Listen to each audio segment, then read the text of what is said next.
It is Wednesday, July 20th, 2022. This is another edition of Baseball Today, presented to you by our friends over at Shady Rays. Not only the best looking shades in the entire business, but when you break them or you lose them, they will replace them. That is the irreplaceable Trevor Plouffe. I am Chris Rose. We are joined by producer Rob and intern Alden as well. Did you recover from last night's John Boy Media watch party, which was an enormous success? I did. You know, it was a great turnout, a great event, a great venue. The All-Star game was great as well. So it was a special night. And like you said, we got to meet a bunch of people that are listening on the AMP app or that find us on YouTube and, you know, from all walks of life, all parts of the country. It just was really cool. Very special. I told my wife afterwards, we went to Korean barbecue afterwards, Olivia and I did. Yummy. Thanks for the with invite. Kevin Parada, first round pick of the New York Mets. Yeah, that was cool. Nice. But I was telling her, like, it's just, we do this, man. We know people are listening and we know that we have fans in a community, but to like really, you know, face to face, have some time together. That's the most important thing. I think that's kind of why that we've grown and have, you know, done well and our community continues to grow is because we do stuff like that. And it was awesome. Well, it's important that we do it. It's important that we show gratitude and thanks because we know that you guys have a lot of options out there, a lot of options, and there's billions of them. And the fact that you lend your ears and your eyes and your hearts and your minds to us for the time that you do, we don't take it lightly. It's a great thing. I am already looking forward to next year in Seattle. I hope we do this more frequently than just the All-Star game. I think it's something that the company's interested in doing. Not only, you know, wherever the All-Star game is, but in other great places around the country. And I think we will be doing that. It was tremendous. So too.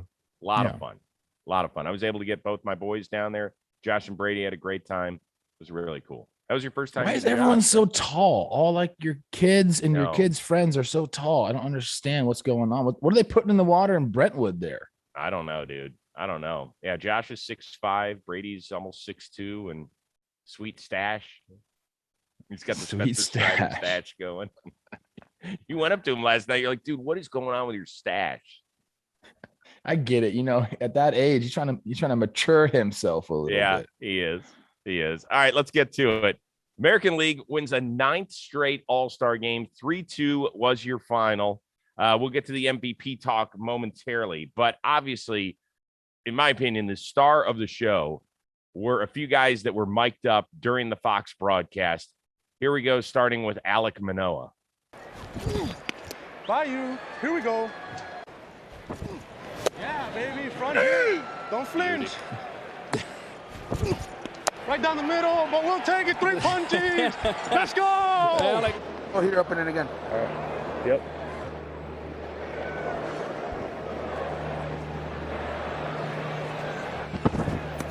Yes, sir. You want this ball? Yeah. I can't believe I'm an all-star, man. This is unreal. Yeah, let's go. Hey, run, Jose. I need that ball, man. That's my first all-star here right there. Come on. There you go, Liam. Don't throw the ball away. Julio! Julio! Give me the ball! Give me the ball! All right. So for those of you that are audio only, that was listening to Alek Manoah strike out the side. You were listening to Nestor Cortez and Jose Trevino working together as a battery, then Trevino getting a hit, and then Liam Hendriks screaming to Julio Rodriguez after catching the third out, give me the ball. Was the players being mic'd up the most memorable part of the game? It was one of them for sure. I like the double play that your guardian second baseman started turning in behind the back. Woo-wee. It was great though. You loved that. That's just, you know, I'm used to that. Like obviously former player. I don't know if you guys know that, but I was on the field. I got to hear stuff like that. And that is some of the coolest stuff that happens on a baseball field. Typically you don't get to hear the battery talk like that. That's my favorite part. Like if we had that on the broadcast, now we'd have to make sure there was a little delay on the broadcast. We don't want anything happening with that information. But hearing them kind of go through a sequence and say, okay, well, I think even Manoah had one when Smoltz was saying, hey, throw a slider outside. And Manoah's like, you know, I just threw 2 sinkers. If I throw one that stays true, I think I can get a swing and miss. And he ended up leaving it middle, but getting the strikeout. That's the game within the game. And I think, there's silly stuff like, Liam's shouting out Julio, like that's funny. So you get that, but then you also get the in-depth baseball talk that I think, well, yeah, that brings fans in. I think people love it. I don't know anybody that would hate that. How can you? Well, let's start with this. Just the competition itself. It is far and away the best of the 4 major sport all-star games, right? So the competition, you can't half-ass your way when you're on the mound. You're either throwing the ball or you're not. It's that simple. You might be a little hungover, but you get what I'm saying. But far and away, the mic'd up stuff has been absolutely phenomenal. I mean, I feel like they've really kind of done a deep dive into it the last 4 or 5 all-star games, and it keeps getting better and better. Like Alek Manoah, he was a guest on the Rose rotation. We've seen his personality. We know what he's about. I understand actually why he gets under the skin of the other players. I've talked to some other guys who are like, what's the deal with Manoah? You've made it when that's what's happening on the other side, when guys think like, what's up with him? I love him. Huge fan of his. Nestor's fun. Jose Trevino has been one of the great stories of the first half. We know what Liam Hendriks can do. We talked about him the other day on Baseball Today. But yes, I mean, like most people don't even know who won the freaking game, but they'll all talk about the conversations that Alek Manoah called John Smoltz sexy for his decision to throw a back foot slider. Well, I know who won the game. Clase, your guy, closed it out. But I think it's very relatable for when Jose Trevino walks up and goes, "Holy crap! Like I can't believe I'm an all-star." Right. Like I played with the dude in Texas Rangers spring training. I try to forget about that time in my life, but like seeing him then, like I'm not going to say he wasn't confident, but like I think this year his confidence has grown immensely. He gets traded over the Yankees, probably doesn't know what the heck's going to happen to him, but just flourishes. And now we're getting to see it on a grand stage. He comes through with a knock, like stuff like that to me is so cool. And like I said, I think it really resonates with fans. Like how could you not be happy for the guy who's like, I can't believe I'm here, and then goes and gets the knock? Dude, you belong there. And I think from now on, he's going to feel that way. One of the true honors of the career I've been lucky enough to have is when I cover life-changing moments. And by that, I mean, like I've covered the last several NFL drafts. I've covered, 16 World Series. I've covered 16 Super Bowls. I've covered over 10 All-Star games. And this isn't to show you what my resume is, but it's to be around moments that are really special for guys. And a first at bat in an all-star game for a guy like Jose Trevino is like, man, I can't imagine what was going through his mind. Remember, he lost his dad when he was in college. Like, I'm sure he brought that up to the plate with him. All those times where coaches were like, hey, you got to be better. You got to do this if you want to succeed. And it's happened. Yeah. Like those are just special moments. It's also like a reminder, like if you're a kid and you're coaching, or you're a parent and you're coaching your kid and like he's not up to par with everyone else, like everyone develops at different times. Like if your kid's not the best player at 8, doesn't mean he's not gonna be the best player at 12. And he's the best player. If he's not the best player at 12, doesn't mean he's gonna be not gonna be a major league all-star. Like a lot of those guys on that field playing in the all-star game in LA, big stage, weren't the best players at that age. Like give your kids some time, let them love the game, and then stuff like that happens. It was cool. So as we said, the American League did indeed win. LA native Giancarlo Stanton was named the game's MVP as he crushed that home run. You saw that still shot of the ball and the bat where it looked like the ball was being dented. That was incredible, by the way. When his swing is right, it's lethal. Like it's violent, but it's beautiful. It can look bad at times, but that right there, that's what you want right there. So we're showing, for audio only, we are showing the still shot of baseball looking like it is being dented by the bat. By the way, Stanton is not looking at the ball. So when we teach our kids to keep our eye on the ball, you're not really keeping your eye on the ball, are you? Well, you can't. No, you can't follow it all the way to your bat. You follow it as long as you can. And then it happens so fast. And they've done studies on this. Like you swing where the ball is going to be. We've seen so many pitches, so we're actually not keeping our eye directly at contact. but like, you have muscle memory and eye memory to understand where the pitch is going to be. Dude, I think it was 457. Anyway, I got to get to my question here is, he started with the Yankees in 2018. So that was his first All-Star game appearance in pinstripes, even though it was in some sort of gray black combo uniform. How would you classify Stanton's stay in the Bronx so far? Oh man, he's done well when he's been on the field. Like he's a world-class hitter when he's on the field. He's had, in 19 and 20. Is he a world-class hitter? Yeah. Chris, career 898, almost a 9 OPS, man. This guy's, I think he's going to be a Hall of Famer. I think he's going to hit enough homers to get into the Hall of Fame. So I would classify his tenure there as up and down. I think most Yankee fans would agree. And it's only because, he needs to stay on the field. When he's on the field, he can do it. Now, is he streaky? Sure. There are times where, he's going to look pretty bad. I just mentioned, like, sometimes his swing, it can be a little unorthodox and he can look really bad. He can get fooled on pitches, but when he's locked in, he can carry a team like no one else in the big leagues can. So he's looking good this year. He's healthy.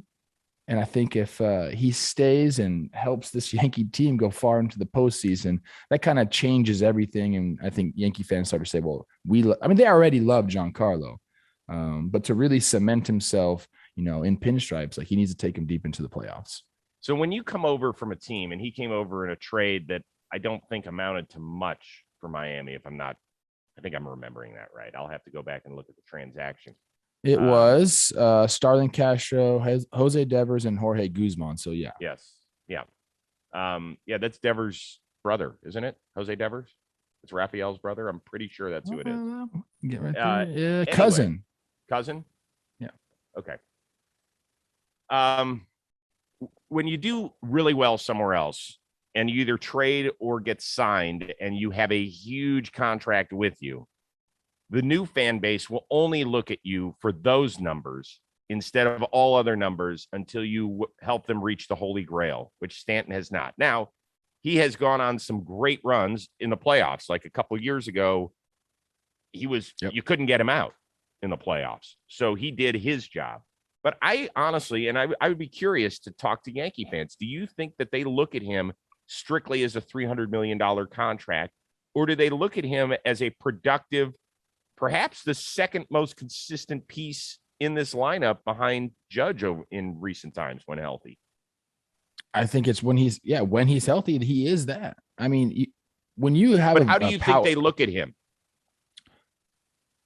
Just that way. Like, we love when he's healthy and he's there. Like I said, there are times where he looks bad and you can turn on him when he goes through those cold streaks, but when he gets hot, the love is there. So I think it's just kind of like the, hot water, cold water. What does that make, Chris? Warm water. Warm water. Yeah. But you have a guy like that. What you want is 30 and 100, right, Chris? 30 homers, 100 RBIs. That is a season that you want from a middle of the order bat. First year he comes over 38 with 100. Next 2 years, not healthy. We had the shortened season in 2020 as well. Then in 2021, 35, 97. I'm going to give him 30 and 100 right there. He's on pace to do it again this year. When this guy is on the field, he's as good as anybody. I love him. I've always been a big fan, huge fan of his. I think he's so fun to watch. Can you pitch around him? Totally. Can you get him to chase? Absolutely. But he also just gives us some of the most majestic blasts. I wish he had competed in the home run derby on Monday. That was the only thing I thought was missing with him because, you saw what he did during the game yesterday against Tony Gonsolin. That was a majestic blast. When we were sitting, there was only two people that were getting the balls up to us. I think I said this yesterday. It was Julio and Pete. Stanton would have put him up there too, probably over us. He is 129 homers shy of 500, and he is 32 years old. And he ain't going anywhere because he's got a pretty lengthy contract. What does he have left? He's got let me see. He's playing through 2027. There's a 2028 team option with a $10 million buyout. How great is that? $10 million. Hey, go home, but we're gonna give you $10 million.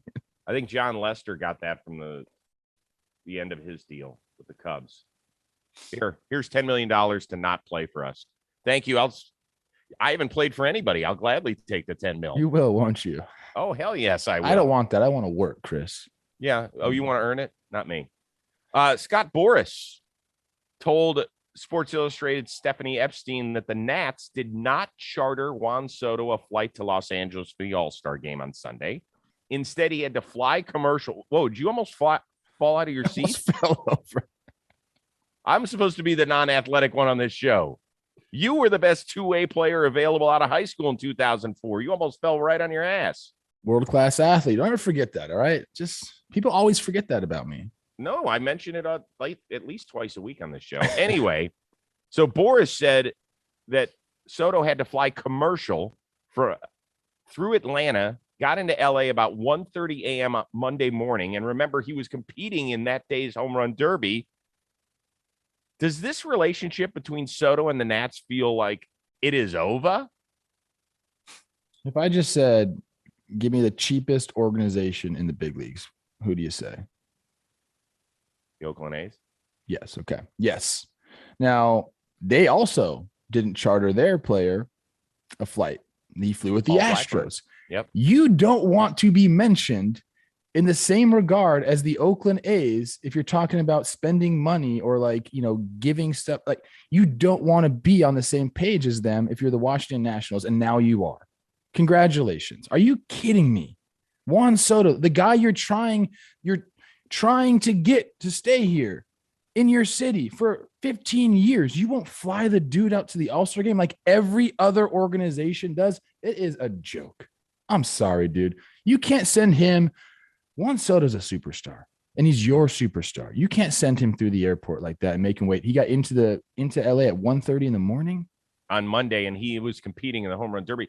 I will say this: it's a joke. It's a shame. It really shouldn't is. The league have looked into that too? Like, if he's competing in the home run derby, shouldn't the league have said? They probably figured the Nationals were going to do it, like every other organization does. So I just want to be clear here: when you have all-star players, it's pretty much known that ownership is going to get the dude a private jet. Yeah. I mean, hopefully you have multiple representatives. Yes. And by the way, how did Davey they at least figure it out? Get out there. I mean, he was one of the coaches. How did he get out there? I don't know. They at least figure it out. Whether they combine the two, like if you're playing a getaway day on Sunday before the All-Star game, and there's a couple, 4 or 5 guys that are on each team, like maybe they get a plane together, but they figure it out, and they're always flying private out there. It's just, I mean, it's a nice thing to do for these guys who have represented your club well. It's also like this is $1 billion organizations, people, and like you don't want to get your guy harassed at the airport because that does happen, So I just it's a joke. Can you? I don't know if the relationship is beyond repair. I'm not going to go that far, but if you're Juan Soto, like that's in your mind for the rest of the time you're there. Well, I will tell you this has officially become a bitch fest between these two sides, right? I mean, somehow it got out via the Nationals that he had turned down $440 million so that everybody in the world can go, how do you dare turn down $440 million? And now Scott Boras is fighting back saying, okay, we're going to make your $1 billion team look like a piece of shit by telling your all-star and one of the best players that he had to sit at gate C-17 in Hartsfield International Airport for a flight to Los Angeles. By the way, how great would that be if like you're going on summer vacation, and I think Atlanta is like the travel hub in this country. It's a massive right? hub. It is unbelievable. It is. Oh, it's a pain in the ass to get through. But you're just strolling through, you grab some snacks, you're getting ready for your late night flight, and there's Juan Soto just chilling at the gate, like probably looking, am I in group 3? Am I going to get a middle seat in Southwest? It's, I don't know, man. Yeah. And the thing is, like, it's the timing of it too. Like we all know, like you read the news, like travel's not easy right now. Like there's a lot of flight cancellation. So you're taking a chance that your dude is going to be at the airport in Atlanta without a flight, because that happens all the time. All the time. God almighty. I wish that would have. I'm happy Soto got here because he provided great entertainment and drama on Monday night, but I would have loved to have heard that one. How the league and the Washington Nationals would have handled that. Juan Soto isn't here. Why is that? Well, we made him take a commercial flight through Atlanta to get to LA. Holy shit. And it got canceled. Yeah, I don't know, man. I don't want like, I understand that this isn't like not everyone gets to fly private, and it's not a diss to fly commercial. Obviously, Hey, you and I fly commercial all the time. It's relative, exactly. It's That's just all. that every other club does it. Yeah, and except for the A's. Don't be out there listening to our podcast saying, "Well, yeah, Juan Soto, I'm sure he still flew first class and all that." Hey, listen, everybody, you start launching balls 470 feet, and you're going to sign for $500 million. I'll get you a private jet too. We'll hook you up. Okay. Did the legendary commissioner appointments of Albert Pujols and Miguel Cabrera exceed or not reach your expectations over the 2 days? I think exceeded. I mean, Albert had the great showing in the home run derby. He bested Kyle Schwarber, which was really cool, and they got great ovations. And it just felt right that they were both there. I know they didn't. Pujols almost hit a homer, flew out deep to left field. It would have been a homer in Williamsport. Oh, come on, that thing was like 290. I think it exceeded. I don't know. I wasn't sure how to feel about it, but when I saw them in the games, like I said, it just felt right. You had Poppy interviewing Miggy on the on deck circle and stuff. Cute. So, it felt right for them. I still the Miggy thing, like he's doing well enough. He was the Tigers' lone all-star, wasn't he? No, Gregory Soto was. That's right. You keep saying that. I don't know. I liked it. I didn't think I was gonna like it, but I did like it. Like I said, Pujols 100% should have been there, and he exceeded my expectations in the home run derby. And I really thought that one of the touching moments there was everybody getting around him and kind of patting him on the head and saying, thank you. I thought that was really cool. I still don't get the Cabrera stuff. It felt forced and out of place. I'll never, ever, ever speak poorly on Miguel Cabrera because I'm not just speaking. So I know you're not. But so like I think my response is skewed a little bit or biased just because I spent so much time around him and just like, I'll let him do whatever he wants. He is one of my favorite players all time to watch. Yeah. I think he's got a perfect grasp of what the sport is all about. I'm just saying, I want to see this in 2 years. I don't want to see it this year. And I felt like they were like, okay, well, if we do it on one side, we have to do it on another. And that's just not smart. Let Albert Pujols have his moment. I agree with that. I'll see Miggy in 2 years. Hopefully he's healthy. I guess that's the worries, that he won't be healthy in 2 years. Well, okay. I don't know.